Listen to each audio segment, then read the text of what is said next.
Alhamdulillah,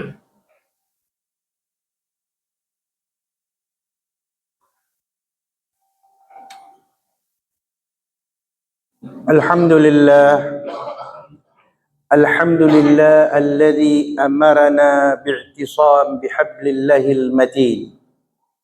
Ashhadu an la ilaha illallah wahdahu la sharika lah. Wa ashhadu anna Muhammadan abduhu wa rasuluhu wa la nabiyya ba'da. Allahumma salli wa sallim wa karrim wa azim wa syarrif ala sayyidina wa habibina wa syafi'ina Rasulillah Muhammad ibn Abdillah wa ala alihi wa ashabihi wa mawalah. Amma ba'd, faya ibadallah, usikum wa nafsi bitaqwallah, faqad fazal muttaqun. Ma'asyiral muslimin wa zumratas salihin rahimakumullah. Puja dan syukur kehadirat Allah Subhanahu wa taala, serta salawat dan salam keharibaan Nabi yang mulia, Nabi yang tercinta, baginda Rasulullah sallallahu alaihi wasallam, juga kepada keluarga dan para sahabat-sahabat beliau. Ma'asyiral Jumat yang dimuliakan, yang dirahmati Allah.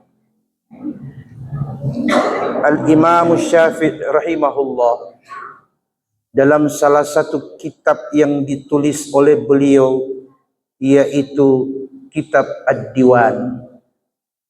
Di dalam kitab tersebut beliau menjelaskan tentang apa dan bagaimana ketika Allah berkehendak.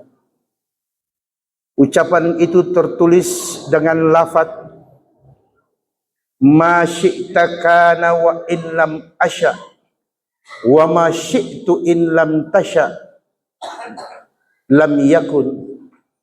Khalaqtal ibada lima qad alimta fa fil ilmi yajril fata wal musim faminhum syaqiyyun wa minhum sa'idun wa minhum qabihun wa minhum hasanun. Ala dha mananta wa hadha khadalta wa dhaka anta wa dha lam tu'i. Artinya,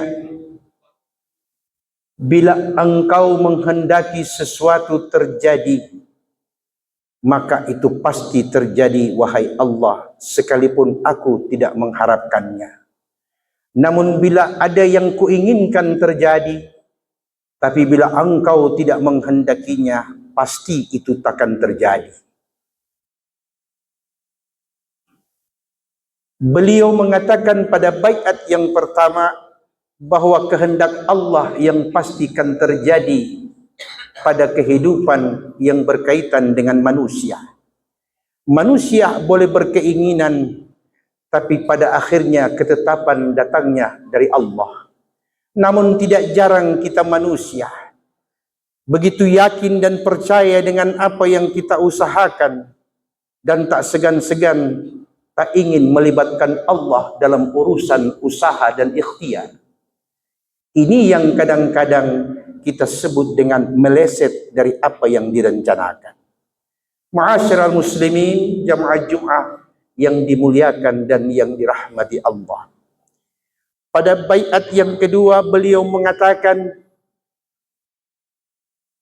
fa fil ilmi yajril fata wal musin. Bahkan untuk mendapatkan ilmu pengetahuan pun, yang tua dan yang muda tetap harus berusaha. Perolehan Allah jua yang menjawab tentang apa yang kita dapati. Bukankah yang tua dan yang muda harus belajar untuk menjadi orang yang terpandang dan dipandang?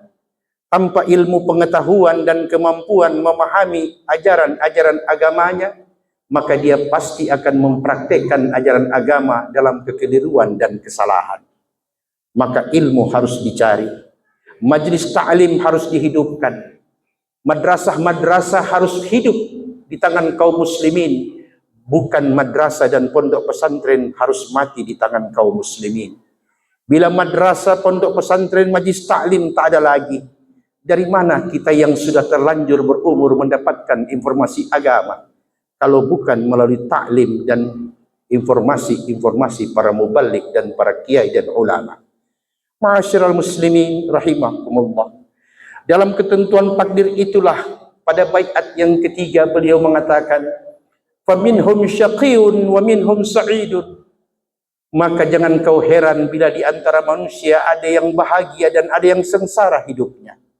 Faminhum qabihun wa minhum hasanun. Tidak jarang pula kau perhatikan ada yang memperoleh nilai buruk di akhir hidupnya, namun tidak sedikit pula yang memperoleh kebaikan di penghujung hidupnya. Ma'asyiral muslimin jamaah Jumat rahimakumullah. Manusia terkadang melihat bahwa apa yang dia usahakan dengan kemampuan, kecakapan dan kelihayannya itu sudah cukup menjawab bahwa keberhasilan yang ia dapati dari apa yang ia miliki, bukan karena takdir Allah Subhanahu wa taala.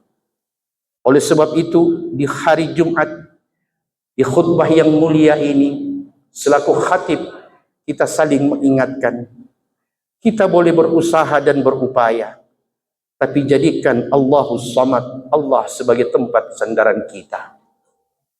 Bukankah dalam Quran surah Yasin Allah mengatakan ketika Allah menghendaki sesuatu cukup dengan mengatakan kun, innama amruhu idza arada syai'an ay yaqula lahu kun fayakun.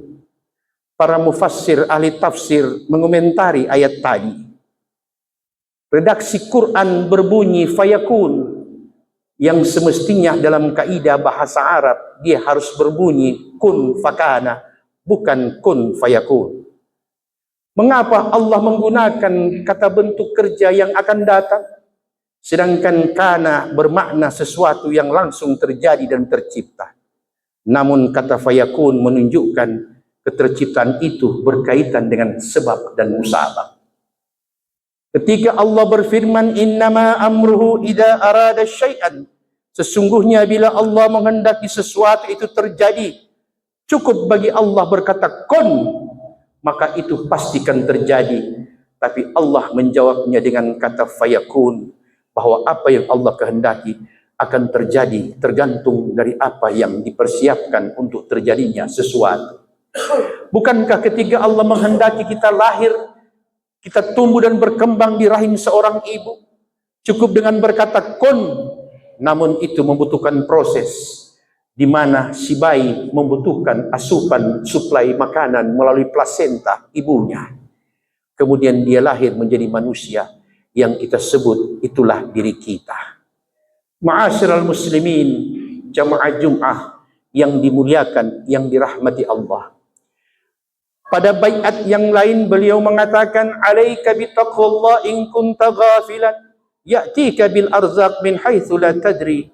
Fakaifa takhaful faqra wallahu raziqun faqad razaqat at-tayr wal hut fil bahri wa man dhanna anna rizqa ya'ti biquwwatin ma akala al-usfur syai'an ma'an nasar. Jadikan dalam kehidupanmu sifat takwa sebagai bawaan hidupmu, maka rezeki akan datang dari arah yang tak pernah kau sangka, karena itu berkaitan dengan iradah kehendak Allah. Mengapa engkau takut menjadi fakir atau berkekurangan, padahal begitu banyak bukti engkau lihat sesuatu yang tidak mungkin memperoleh makanan namun tetap diberi rezeki oleh Allah, baik makhluk di daratan dan yang terbang di udara.